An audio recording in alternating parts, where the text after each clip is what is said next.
it rains and where we have our fireside chats. So it'll be Sunday coming up. We'll be on the edge of that having our fireside chat, and hopefully we'll have an elephant or two to come and join us. Alex in final control. Just to mention that it is Alex in final control this afternoon, and Scott and Brian will be heading out shortly. Well, they'll be joining us shortly, or they'll be on camera shortly. It's up to Alex in final control, but Alex was asking how wide were Brian or Jason's eyes. How wide were your eyes? They're normal, well, I think. But anyways, I think just in an effort to reassure you, Jason, and other people that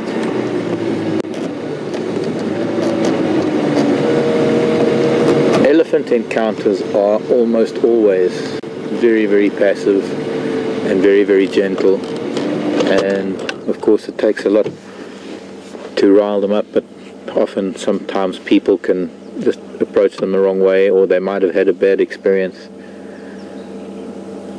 But I'd say he's probably around about a 20-year-old bull. He's a youngster. He's not a very old bull. And I suppose that this ear issue of his might have some setbacks for him as far as socializing is concerned. I don't know how elephants see these things. I doubt whether they judge each other like we do as humans, when we as humans might have a slight deformity or abnormality or anomaly. But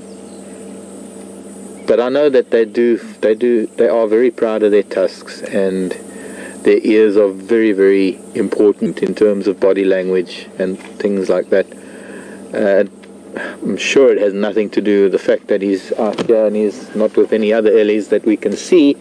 He might be with some other elephant that are nearby and he's in vocal contact with them, or that they're just numerous family groups in the vicinity that he's connected to, and he's just a little bit further away from them on account of him wanting to come and select some marula fruits. It's a really nice crop of marula fruits this year, and what he's doing is probably collecting 2 or 3 at a time. And they're still dropping. There's 2 that he's collected. He heard that one fall, so now he's looking for it. There was one that just fell right in front of him.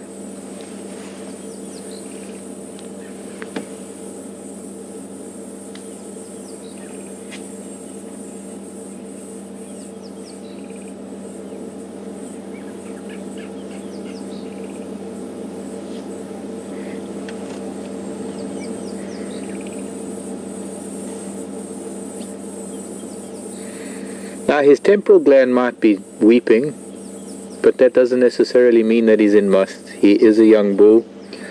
There are other reasons why the temporal gland does exude a liquid, and some of that can be a result of stress or unhappiness, moods and all sorts of things. He's not showing other signs of must. I certainly didn't smell any must smell from him, like the dribbling from the penis and the dark wet inner thighs and the legs where he dribbles onto.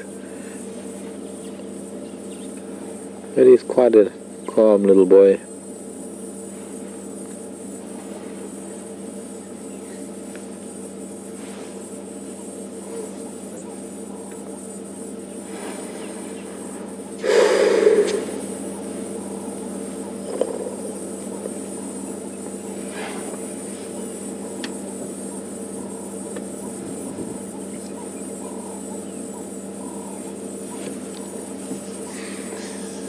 I suppose the ear flopping forward like that will have some effect on his hearing. If we look at the elephant ear, you can see just behind the temporal gland. I wish I had something here, but well, now we can't see, but I guess his ear opening on his left ear where it flops over is somewhat hidden. So he might be picking up a lot of sound from the front in his left ear, but he's not really picking up a lot of sound from the side. his right ear is probably trying to compensate for that as much as he can. Hello, Mr. Ellie. Hello, boy. Hello. Very nice to meet you.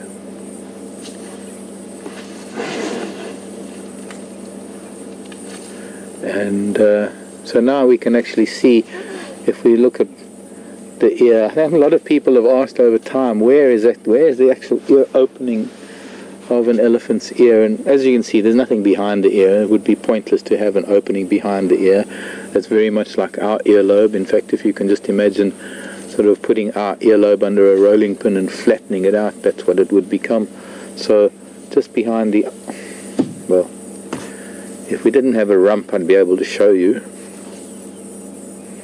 But back and up from the eye, you can see the ear opening. It has a lot of hair at the opening, in very much the same way that we have hair in our ears, and those hairs have multiple functions.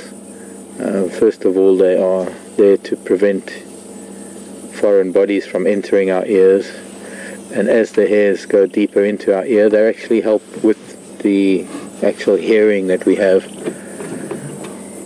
vibrating with sound right in the inner ear. Helps the brain to assimilate noise.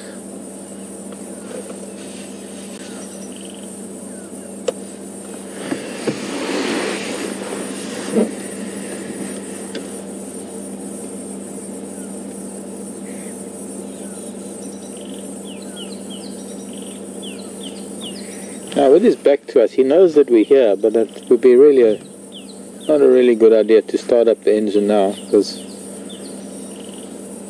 I'd like him to be out there just a little bit further away, and I don't want to give him a fright by doing so. I don't want him to think that I'm starting up to chase him away or to rev the engine, that I'm displeased with his presence or his proximity. I think up till now it's been important to reciprocate the trust, and that's the way I like to look at it. And when an elephant is, you see, we can get to only so close to an elephant, and it's never good to approach them directly. You can only really approach an elephant at an angle, and then maybe stop next to them and be parallel with them, but don't ever sort of come right up upon them, or even worse, drive up behind them. They don't have very good hindsight. They don't see behind them very well. I don't mean hindsight as in looking back on the actions that you've done and analyzing them, but being the kind of intelligent animal that an elephant is, when an elephant is comfortable enough to come close to investigate the way he did now, is kind of a mutual acceptance of space invasion, if for want of a better phrase, in that he knows that he's coming into our comfort zone, and by the same token his comfort zone is getting less and less and less. So he is in charge of his own comfort zone being encroached by the presence of us, as opposed to whether if I was driving and I drove close to him and encroached into his safety or comfort zone. But you see, he's got to trust me as much as I trust him, in terms of how close he's going to come to us to come and say hello, and just to sniff us out and maybe see what we're about. And I think it is so important for us as humans to give back to an elephant that, well, I trust that you're going to come close and you're going to do what you just normally do. You're going to just accept our presence, and I'm not going to do anything. So he's pretty much thinking the same thing as I'm thinking, and in that process we have a really wonderful experience. Do you understand what I mean? I understand, and I agree. And that's why this is so different to what happened last week, in that we acknowledged our invasion of her space, which was a lot greater than any elephant I've ever known, and that she wasn't satisfied. She still didn't trust the vehicle itself. So enough on